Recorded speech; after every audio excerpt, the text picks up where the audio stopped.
Russia's war in Ukraine has drawn fighters from across the globe, but it's emerging that many of the Africans among them might not be volunteers. Some are being tricked or forced into joining Russia's forces, often being lured with promises of lucrative jobs. But the human cost of this recruitment is becoming clearer. In Cameroon, dozens of families have reported that their loved ones have either died or disappeared after reaching Russia and then ending up on Ukrainian battlefields. Among these are civilians and even soldiers who deserted the Cameroonian army in search of better opportunities abroad. DW's Blaise Eyong reports from Douala. Beatrice Changong is in mourning. Her son, Blaise Eyong, left Cameroon in December and went to Russia, where he volunteered to join the army. In February, the family received a letter from the army to say he had gone missing in Russia's Kursk region. His mother believes he was killed. He went looking for a better life, a better future. He didn't have a stable job here. He worked as a subcontractor or a day laborer at the cement factory. He did whatever work he could find. He was happy to leave the country to find a job. He just wanted to make something of his life, but instead, he went there to die. All that she has from his time in Russia are the few photos and videos Blaise sent via WhatsApp. The 34-year-old had no prior military experience. His mother thinks he didn't fully know what he was signing up for. They forced him into signing the contract in Russian. Does he know how to read the Russian language? He knows how to read French and English, not Russian. They sent him off to fight in the war. He was only trained for 4 days. What can he possibly learn in 4 days? It's not clear what happened to Blaise in the months after he enlisted, but reports suggest he was part of a growing number of foreign mercenaries fighting for Russia. A lack of work and opportunities in Cameroon means that young people are especially vulnerable to the lure of money and a better life in Russia. Agents use social media or word of mouth to recruit new soldiers for the Crimean so-called special military operations against Ukraine. There are no official statistics on the number of Cameroonians fighting for the Russians. However, according to one Cameroonian whistleblower, around 100 fighters have died since last year. This figure includes trained soldiers. In March, Cameroon's defense minister warned that Cameroonian security forces were deserting their posts to fight in Russia. Russia offers these soldiers a minimum of €2,500. That's more than 10 times their salary in Cameroon. Seen in a context of army experience, where Cameroonian soldiers have acquired skills in various operations in recent years, they try to sell those skills to the highest bidder. And it turns out that the highest bidder at the moment is Russia. Blaise Eyong might have paid with his life for that salary. Beatrice Changong says Russia has still not provided any money, help, or word on what happened to her son. Without him, she now faces having to raise his children by herself. Blaise Eyong, who filed this report, reached out to the Russian embassy in Cameroon for comment, but didn't get a reply.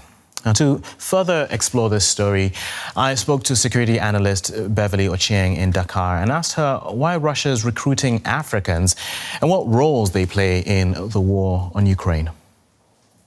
Well, based on the anecdotes that have been coming out, not just more recently, but over the period of the Ukraine war, many of the people who are being recruited are often in very desperate situations. Some of them have either been imprisoned, they may have been students, they may have been living in the country for some time, and they are approached covertly and promised citizenship, promised freedom in exchange for fighting at the front line. And because of their circumstances, they would be willing to cooperate. They come from a broad range of nationalities. So it's not really about allegiance or fealty or even sort of formal agreements between Russia and the governments that have been cited. For instance, there was an instance of a Tanzanian national, an Ivorian, a Senegalese, Somali, Zambian. It's a broad range of people who happen to be in Russia and who happen to be desperate enough to want to go in the front line.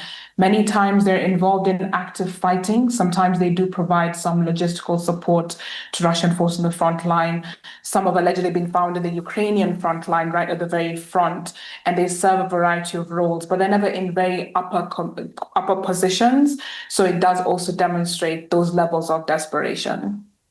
Can you give us a sense of scale? Do we know, is it even possible to know how many Africans have been deployed for this war, whether in the front line or in any other capacity? It is very difficult to get that because the governments themselves have not been very forthcoming. So you only get single anecdotes, handfuls of reports. There was a point where there was a list being circulated by the Ukrainian Defense Ministry where they suggested that tens of Senegalese, Nigerians, and Kenyans may have been deployed. Many of them are within Russia, so not necessarily coming from their home countries into the front line. And they could be student communities, they could be local communities, and they're very deeply embedded in those communities.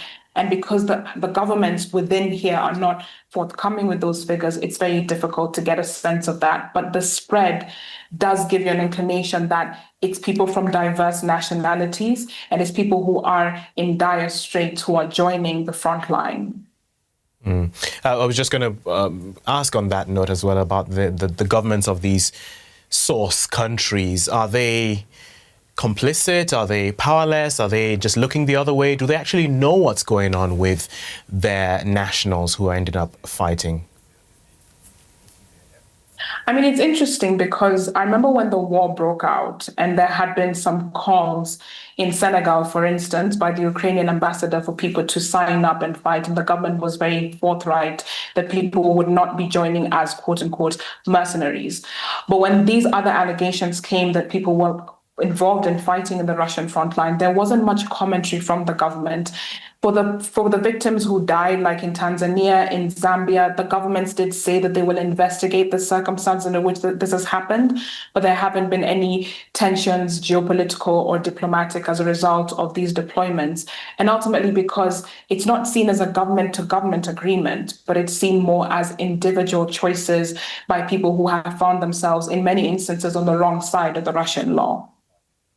Right, because at the beginning of the war, a lot of African countries did not want to openly pick a side. And I suppose with their nationals getting there, and if they say something about that, would that complicate their claims of neutrality in this conflict? I mean, it may, and it may work in the West's favor. For instance, if African governments were more outspoken about nationals joining the front line of the Russian side. But then again, these nationals are not acting on behalf of those countries, which makes it quite complicated in being outspoken about it. The most governments can do is perhaps warn people against being involved in the conflict, whichever side it stands, and just making sure that people don't find themselves in instances where they're not able to either come back home safely or they're not able to remain safely in Russia, especially if they have been caught doing illegal things or they happen to be having issues around their nationality and citizenship, or they're staying in the country at a time of conflict. Okay. Beverly Ochieng, thank you very much for your insights.